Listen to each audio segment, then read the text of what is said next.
Today, I'll be talking about rethinking promotion, why top performers aren't always top managers.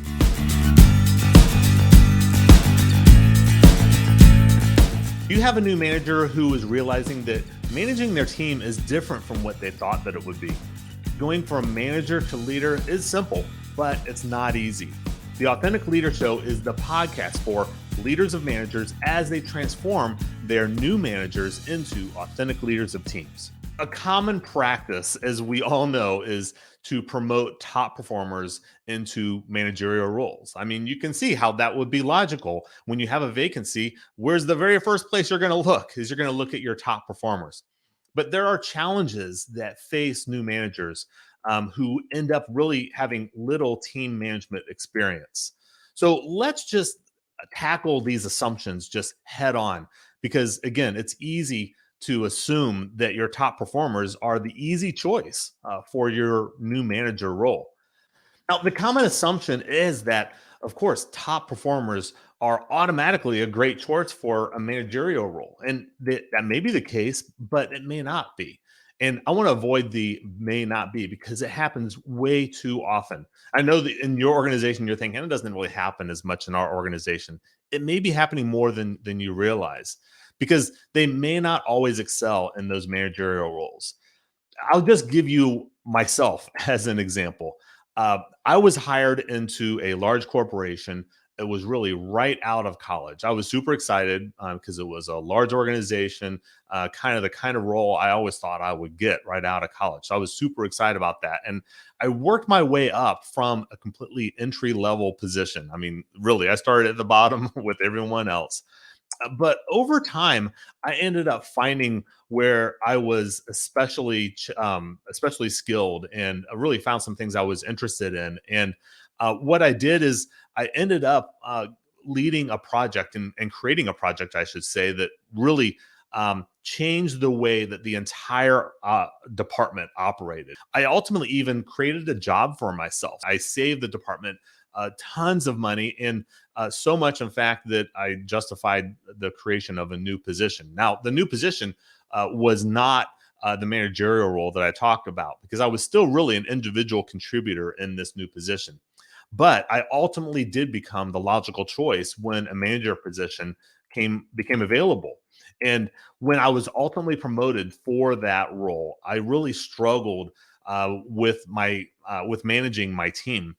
My skills as an individual contributor, even in that role, I delegated a lot of work throughout the entire department. Those were not the skills that I needed to succeed as a official and formal manager of a team. And my boss tried to help me some, right? My manager actually, they gave me books to read.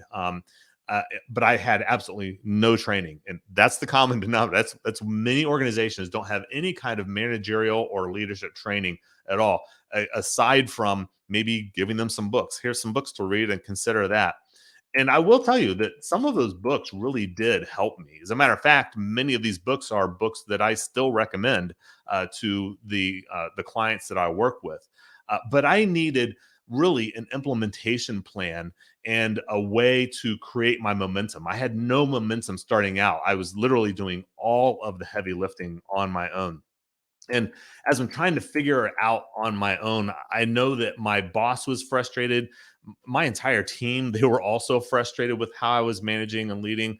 And of course, certainly I was very frustrated. I felt like I was not making the progress that I needed to. And I wasn't really leading a way that was helping our team to grow. And I suffered really for a few years. And I left, leaving that position, and I left failed in that position and failed to meet expectations. I say all of that to kind of give the groundwork for what I do today, but it's really important as you're starting out and as you're considering promoting someone to a new manager role, is that you really need to make sure that there is interest in the role, the person who may be promoted to that role.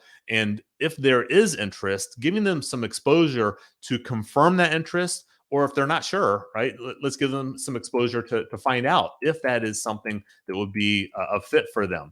You really want to confirm that top performer's interest in managing teams. And there are a few ways that you can do this. When you're having your one on one meetings with your performer or with your team member on the team, um, have conversations at times talking about where do you see yourself? What does your future bring? And if part of that future, where they see themselves going, ends up being a management or leadership type of role, well, you should be having those types of discussions to help to foster and to develop that interest. And some ways you can do that is you can give them some low risk manager assignments. You can give them some of that experience beforehand, before promotion at all. Just give them some manager assignments.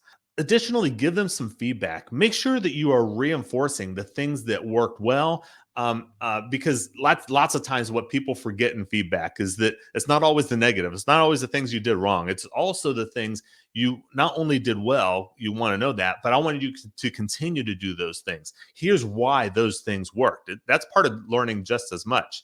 But together with that high performer, that team member, you can brainstorm ways that they can improve for next time. And we can talk more about how to give feedback. I actually have an entire program on that. They can identify with you together, how to improve for next time. Uh, Over time, you can discuss if this is the kind of work that they really see themselves doing. And they may be in more direct conversations you'll have. You'll both really be discovering together, is this a good fit for them at some point in the future? Some of the benefits of providing these opportunities to top performers, of course, is to gain exposure to management and leadership skills before promotion. And by doing that, here are some of the results that you'll get. You'll clearly identify leadership potential through observation and through the dialogue and conversations that you're having, that will surface where that leadership potential really is. It also gives you an opportunity to develop untapped skills that were not really used in the previous role. And you can intentionally do that. What are some skills that you didn't have in the previous role, but you're going to need to have in a new management role? You also reduce risk during the transition to the new role. It also motivates high performers on your team, because high performers, they are always looking for opportunities to gain new experiences. It also enhances your team culture, because it really demonstrates to your entire team how you prioritize investing in development of your team. Quite honestly, it's a strategic tool for succession planning. Succession planning is all about identifying, if so and so were to leave on the team, how are we going to fill that role when that happens? And this is a great way to go about doing that. There's multiple examples for how you can prepare your team member, and one of the key ways I find is really delegation. Delegation is really a key tool for business leaders. Identify what are several managerial and leadership functions in your organization. Just list them all out. This is a brainstorming opportunity. Just get them all listed out on a list. What are some of those functions? And then with those, you can then prioritize them. And with prioritizing them, you can easily have them at the ready when appropriate to delegate that to a star performer on your team. Now, some examples that may be on your list is like leading the team meeting, maybe creating the agenda and leading and facilitating the team meeting that you have. Delivering a presentation. Maybe it's delivering and preparing a presentation to senior leaders. Perhaps you are getting ready to make a key decision. This is an opportunity to research options, maybe research three or four options, and then what is the recommendation they give, and why that recommendation. If the leader's out for a period of time, perhaps as personal time off, or the leader's off at another meeting or a conference or whatever that is, that's a great opportunity to have them supervise the team while they're out. You could have them managing very small projects. As small projects pop up, you can strategically pick star performers out of your team and have them lead those small projects. You can have them providing onboarding training for new hires and new people are bringing on the team. If there are other projects that cross other departments or other functions, you can include them in that. Perhaps a small budget you could have them manage, especially if they're managing or leading a project. Maybe they don't have full ownership of the budget, but you could give them a X amount of money and see how do they manage the funds for that as they're making decisions on expenditures.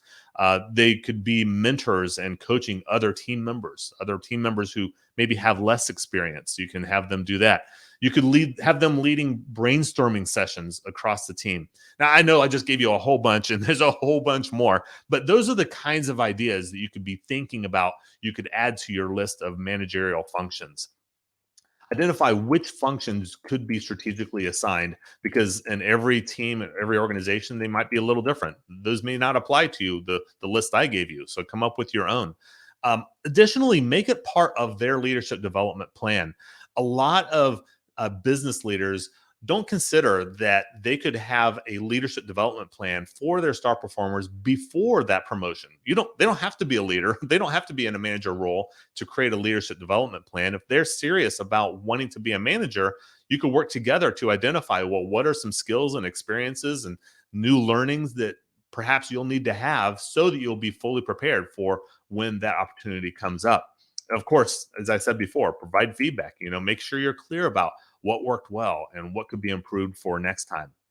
Now, some critical steps in a new manager role, and I think that it's very significant to remember that creating momentum at the beginning of a new manager role is very important. There's a lot of heavy lifting at the beginning, and it's your job to help to create and foster that momentum for your new manager. You want to provide training and coaching. There can be completely essential for new managers, really to set the direction for their success. You can really take all of the guesswork out, all of that part where they're like figuring out on their own and figuring out what is real. You can take all that part out, and also taking out any unnecessary of failure and really the demoralization that can sometimes come with failure. Now, of course, failure can be sometimes the best way to learn, but I'll talk about strategic failure. There's some failure you can avoid happening altogether if you can do this very strategically. What's their swim lane? Where should they be occupying their focus? Make sure you're clearly identifying, what are the responsibilities and expectations they have in their role.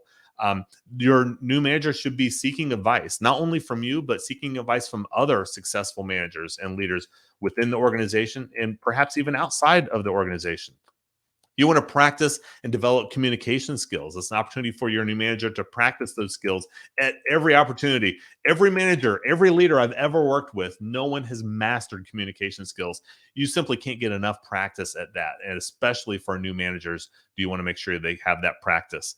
Gives them an opportunity to build relationships not only with the manager's boss and the manager's peers, but of course their team, managers, partner organizations, etc. Whether they are promoted to a new manager role or they are being prepared for a new manager role, they are a role model for everyone else, and they're watching everything that they're doing. Many managers don't really know entirely where to start, and one of the crucial roles and responsibilities you have as the business leader is making sure that you're set your new manager up for success. Um, I do have a diagnostic tool. It's called the Leadership Diagnostic Tool for new managers, and it's a tool for assessing new manager skill areas. I know that's a shameless plug, but it's a really great way to start. It's a simple 21 question assessment that you can help to identify where are the first steps that you can begin working with a new manager. I additionally have what I call the New Leader Lab. It's a 2-day workshop, and it really provides the resources for providing all the foundational tools for new managers. Let me share with you just a quick story. Mike was promoted at a mid-size IT company. He was a highly skilled software engineer, highly successful. He was known for consistently delivering outstanding results. It was always under budget, always on time, just stellar results every time. When he was identified early as someone who would be a potential for a new manager role in the future, Mike's business leader really took the initiative to prepare Mike as a future manager. First is that Mike's manager began providing Mike with some leadership materials and resources, right? Making sure that you have at least access to those sorts of things, but also began delegating some certain project management function. Mike also started overseeing small project teams. When there was a small, short lived project team, who began kind of overseeing the direction and decisions and all the activities that were necessary as part of that project team. And then also got Mike involved. The manager got the Mike involved in collaboration projects with other teams who were touching some of these small teams. So he would have them connected with some of these other departments. Of course, all along, Mike's manager was providing regular feedback and recognition for the things that were going well. And anytime there was a mistake, really positioned it as a learning opportunity. There's nothing wrong with mistakes as long as you can use it as a learning opportunity. Additionally, Mike was enrolled in workshops and training programs and coaching. Over time, Mike's confidence grew, quite honestly. He developed strong communication skills. He became better at making confident decisions. He was not only holding himself accountable, but holding his team accountable for any work that was delegated or assigned amongst the team. The interpersonal skills also improved over time as well. When a manager role opened up, Mike was just simply well prepared. Mike also continued to enhance his skills, and he ended up developing an entire team of high performers. And the contributions ultimately, as we all know, ends up hitting the bottom line. And that was the case with Mike's case as well. Business leaders will say, and I will tell you, they will say, I don't have time. And perhaps you're saying that in your head right now that, Chris, I don't have time for this. We don't have the resources. We're not big enough to have all of this. This approach is actually cheaper and more cost effective over time. Sure, it may be outside of your systems and outside of the way you do things right now.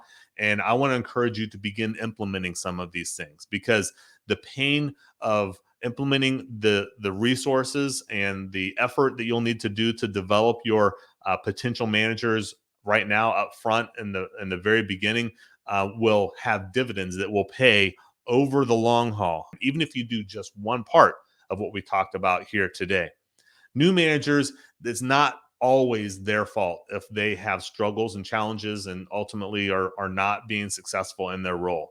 It's very important that thoughtful promotion practices and ongoing support for new managers is key to their success and, of course, your success as well. There are multiple resources you can access, including the leadership diagnostic tool for new managers or the 2-day new leader lab workshop is something else to consider. So let's recap everything we talked about here today.